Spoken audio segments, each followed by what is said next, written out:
At my father-in-law's anniversary gala, my sister-in-law lifted her champagne flute and smiled at me across the table.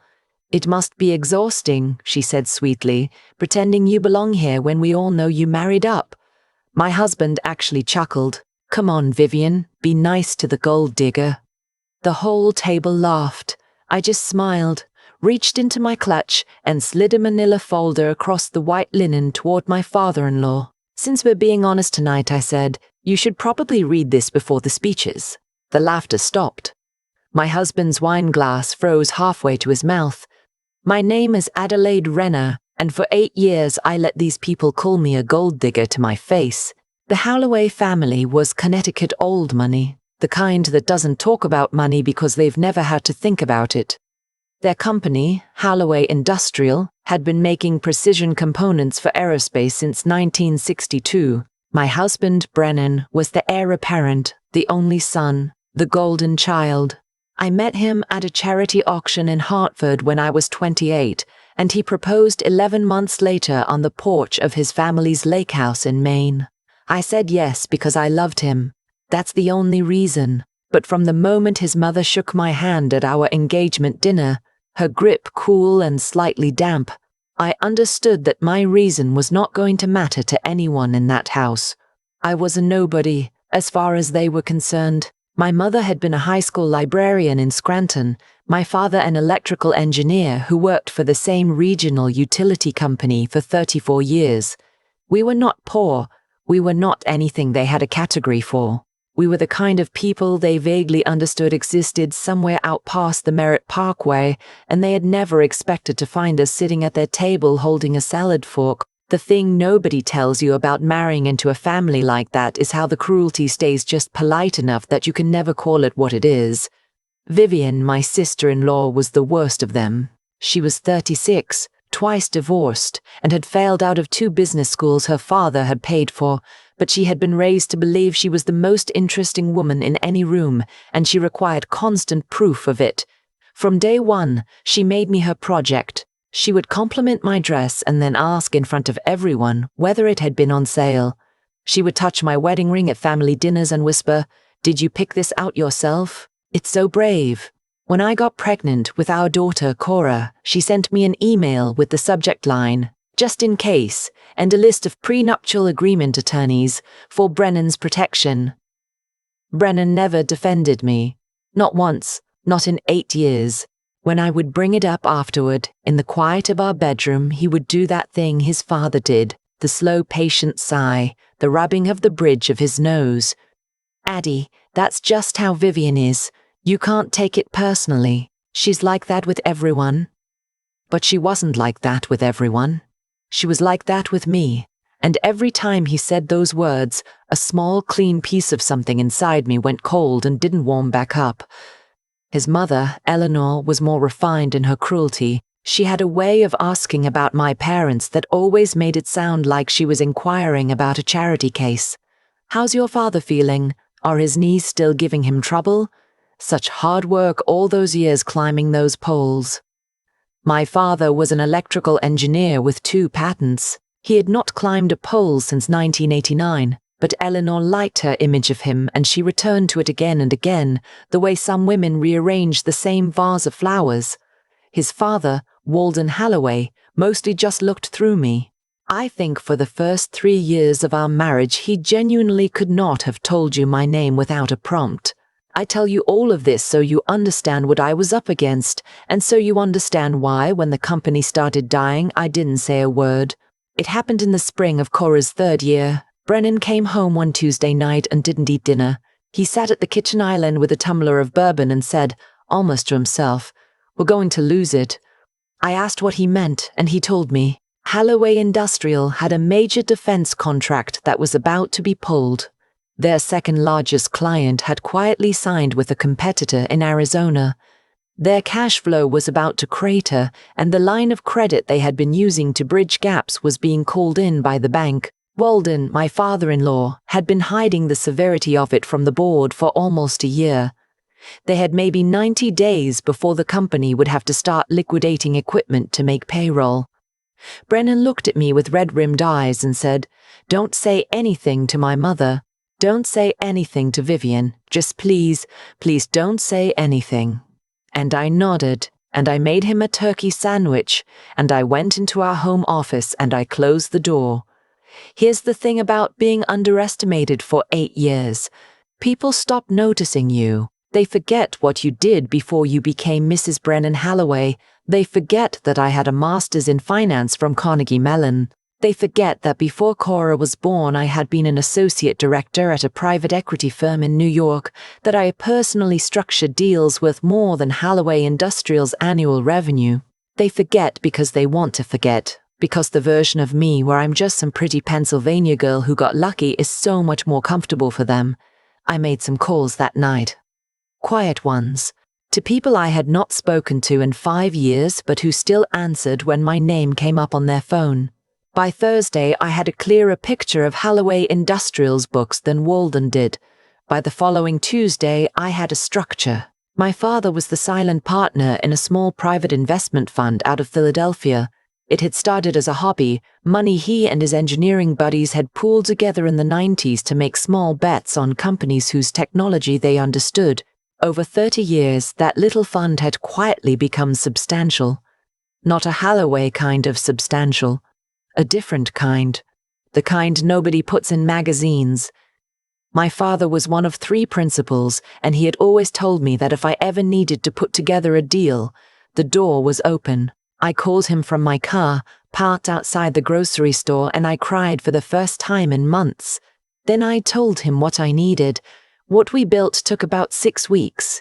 The fund acquired a meaningful position in Holloway Industrial's outstanding senior debt, which we purchased at a discount from the bank that was about to call the line. We restructured the debt with terms that gave the company breathing room. We brought in 2 operational consultants under the guise of an audit, and we did it all through a holding company called Anchorage Reserve, whose ownership structure was technically public but practically untraceable unless you knew exactly what you were looking for.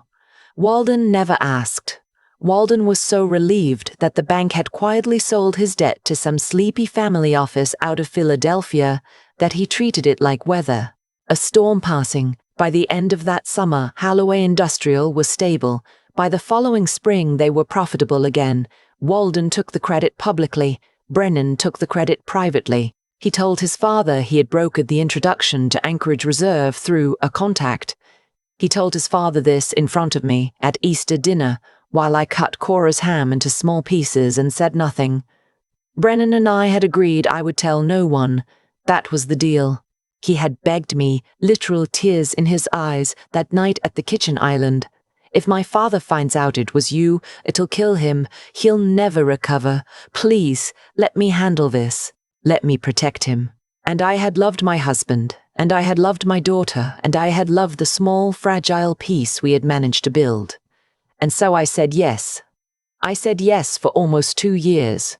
And in those 2 years, Vivian called me a gold digger to my face at a Memorial Day barbecue in front of 9 people.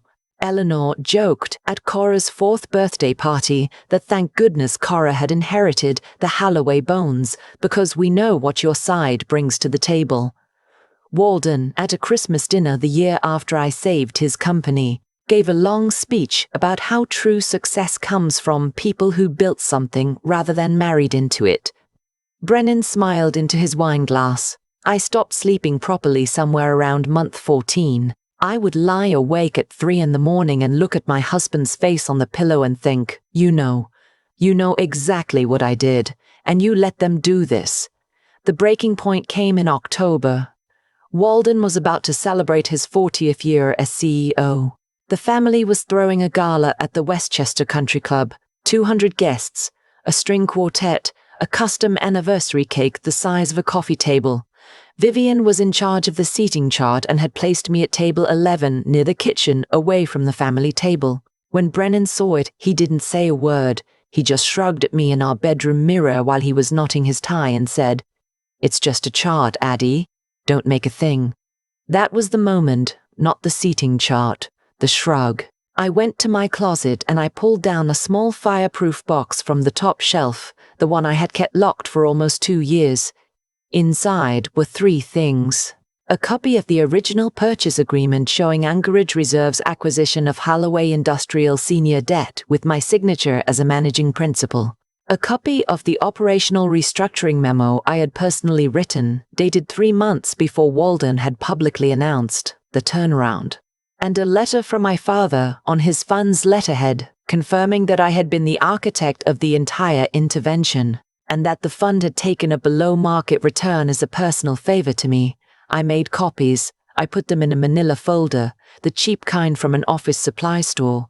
I put the folder in my clutch. I put on the navy blue dress Eleanor had once described as ambitious for your coloring, and I went to the gala.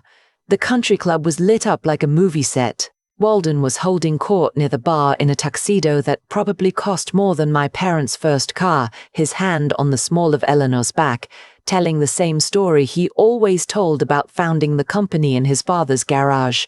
Vivian spotted me from across the room and made a face like she had bitten into a lemon. She glided over, champagne flute already in hand, even though the toasts hadn't started. Her dress slit so high I could see the edge of a tan line. "Adelaide," she said, "you came. I was worried. Some of us thought maybe the dress code might be intimidating." "Vivian," I said, "you look exactly the way I expected." She didn't know how to take that, so she smiled wider. Brennan came up behind me and put his hand on the small of my back, the way Walden did to Eleanor, and I had to physically stop myself from stepping away from him. The first hour was a blur. I drank half a glass of wine and ate 2 bites of a salad. I watched Walden accept compliments from men who had once doubted him. I watched Eleanor pat the seat next to her and call Vivian my beautiful girl. I watched Brennan laugh too loudly at his father's jokes, the way he had been laughing at his father's jokes since he was 10 years old. When dessert came out, Vivian tapped her flute with a butter knife. "I just want to say something," she said, standing, smoothing her dress. "Daddy, this night is for you, and we all love you so much, and the company is in such an incredible place because of your vision." She turned slowly, deliberately, and looked directly at me. "And I just think it's so beautiful that even the people who didn't earn their seat at this table get to celebrate with us tonight. It must be exhausting, Adelaide, pretending you belong here when we all know you married up." A few people laughed. Nervous laughs, the kind people make when they're not sure if it's a joke yet. Brennan, my husband, the man whose company I had saved, raised his glass and said, "Come on, Vivian, be nice to the gold digger." The whole table laughed. Eleanor laughed. Walden laughed.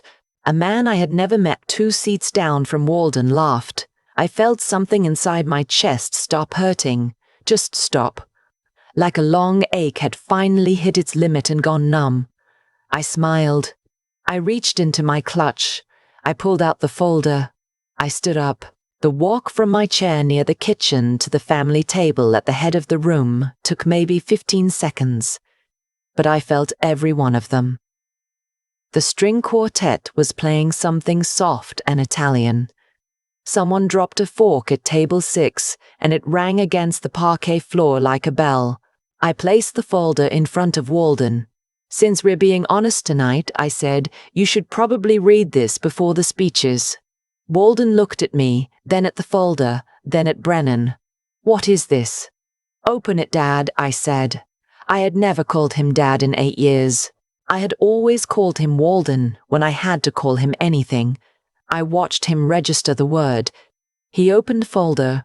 He read for about 15 seconds, and the color started leaving his face the way water drains out of a sink, slow and then all at once. He flipped to the 2nd page. He flipped to the 3rd. He looked up at Brennan, and his mouth worked for a moment without sound. "Brennan," he said. His voice was very quiet.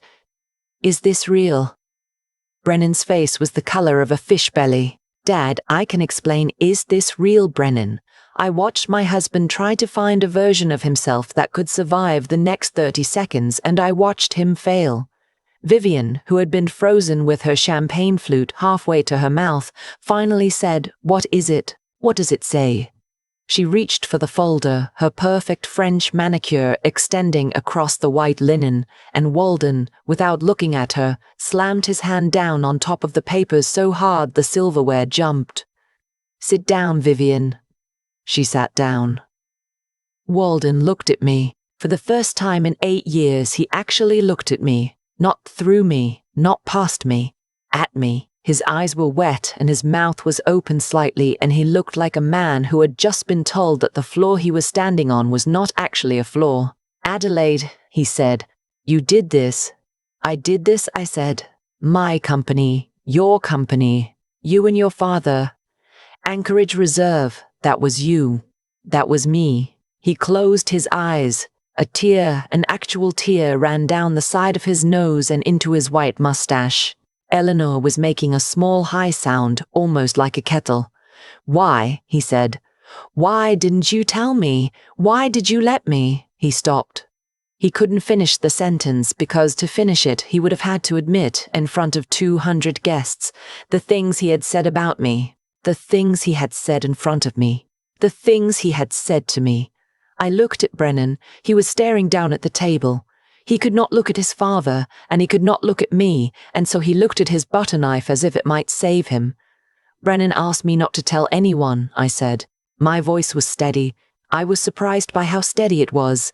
He said it would kill you to know. He said he wanted to protect you, so for 2 years I let him take the credit. I let everyone in this family treat me like an outsider. I let my sister-in-law call me a gold digger at family dinners, and I let your wife make jokes about my mother's job, and I let you give speeches about how true success comes from people who build something rather than married into it. I let it happen. I made that choice. So this is on me too. I paused. The room was completely silent. The string quartet had stopped. Somewhere along the way, though I hadn't noticed when. But tonight, I said, your daughter called me a gold digger in front of 200 people, and my husband laughed. And I decided I was done deciding to let it happen. I turned to Vivian. She was very still. You've spent 8 years asking, in increasingly creative ways, what I brought to this family. So now you know. I brought your father's company. You're welcome. I turned to Eleanor. My mother was a librarian. Her name was Joyce. She read to me every night for 12 years, and she taught me that being kind to people was not the same thing as being weak. You would have hated her, and she would have been polite to you anyway, and that's the difference between us. I turned to Brennan. I didn't say anything to Brennan. I just looked at him. He looked up, finally, and met my eyes, and I watched him understand that there was no version of the next morning where he woke up next to me. I picked up my clutch.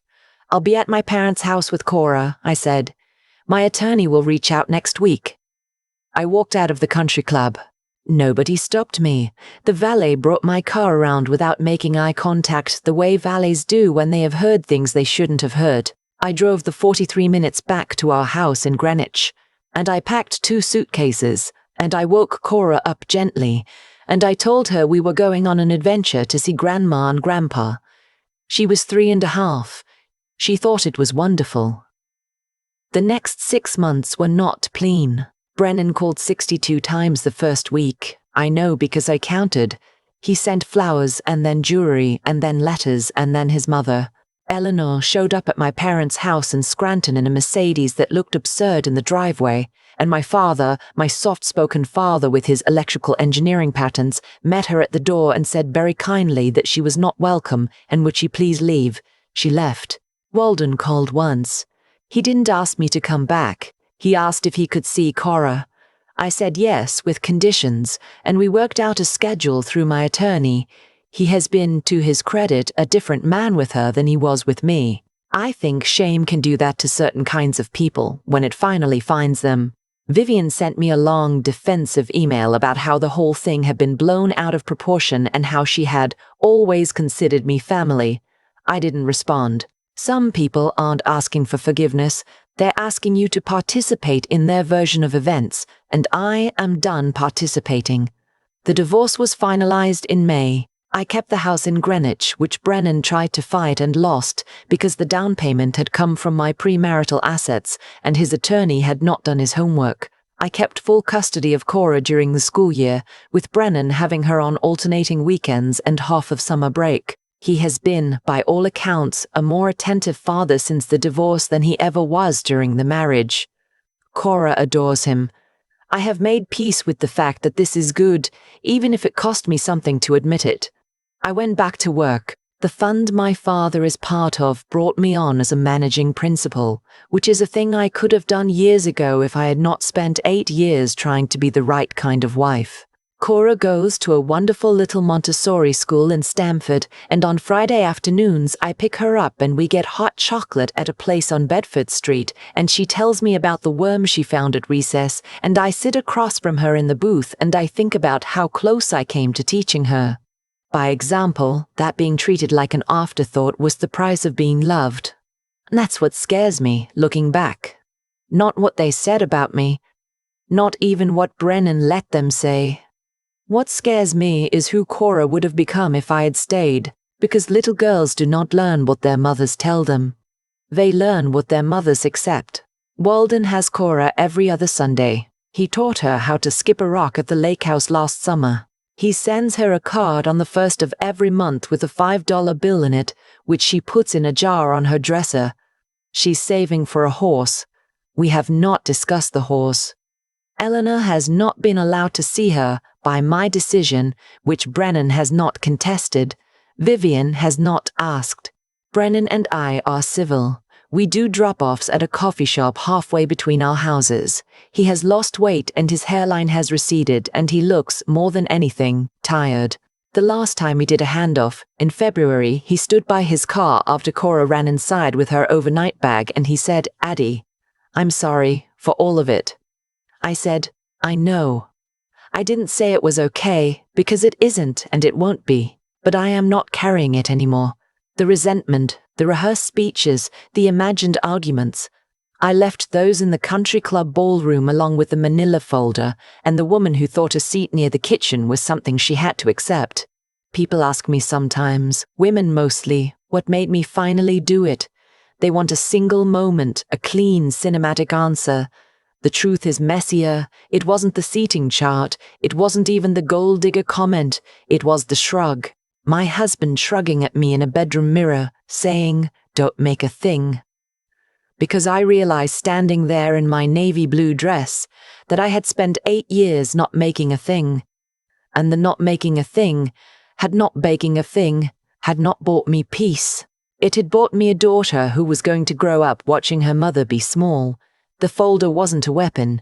The folder was a door. I had been standing in front of it for 2 years, and that night I finally walked through. If you're sitting somewhere right now with your own folder, your own quiet evidence of who you actually are, your own years of being told you don't belong in a room you have been holding up the entire time, I want you to know something. You don't have to wait for them to be ready to see you. You don't have to wait for the perfect moment, or the right words, or the version of yourself that is finally bulletproof. You just have to decide that the cost of staying small has gotten higher than the cost of being seen. Mine did, on a Saturday night in October, somewhere between the salad and the dessert, in a country club ballroom in Westchester, with a string quartet playing something soft and Italian, and a manila folder in my hand. It was the best decision I ever made. For a long time after that night at the country club, I kept turning one moment over in my head. Not the folder. Not Vivian's smirk. Not even Brennan's laugh. I kept coming back to the shrug in the bedroom mirror, because that shrug was the whole marriage in a single gesture, and I had walked past it for 8 years pretending I hadn't seen it. Here is what I had to learn the hard way. The way people treat you is not random. It is the slow accumulation of every moment you decided not to correct them. Vivian did not become cruel to me overnight. Eleanor did not become dismissive of my mother in a single afternoon. Walden did not learn to look through me the first time we met. Each of them tested a small unkindness and I let it pass, and the next one was a little bigger, and I let that pass too, and by the end I was sitting at table 11 near the kitchen, wondering how I had ended up there. I had walked there myself, one accepted slight at a time. That's the cause and effect part. The harder part is what you do once you see it. I think there are 3 things a person has to hold on to when a life like that finally cracks open. The first is your own moral compass. the quiet sense of what is right that does not need anyone else's permission to keep working. I had that compass the whole time. I just kept apologizing to it. The second is your intelligence, and I do not mean cleverness. I mean the willingness to actually look at your situation and see it for what it is, not for what you wish it were. For 2 years I knew exactly who Brennan was. I just refused to let myself know that I knew. The third is the will to act, which is the one most people, including me for a very long time, are missing. Knowing is not enough. Feeling is not enough. At some point you have to stand up from your chair and walk to the head of the table. I think about my daughter Cora a lot when I think about all of this. She was 3.5 when I packed those suitcases, too young to remember any of it directly, but she will remember the next 30 years. She will remember whether her mother stood up or sat down. She will remember whether the women in her family were the kind who got laughed at or the kind who decided when the laughing was over. I am not bitter about Brennan anymore. Bitterness is just another way of staying in a room you have already left. But I am clear, and clarity is worth more than every piece of jewelry he ever bought me. I have my work, and my daughter, and parents who I see now without apologizing for them. I have a folder I no longer need to keep in a fireproof box. And I have the memory of one Saturday night in October when I finally believed I deserved to be at a table I had been holding up the entire time. That belief, more than any document I produced, was the thing that saved me.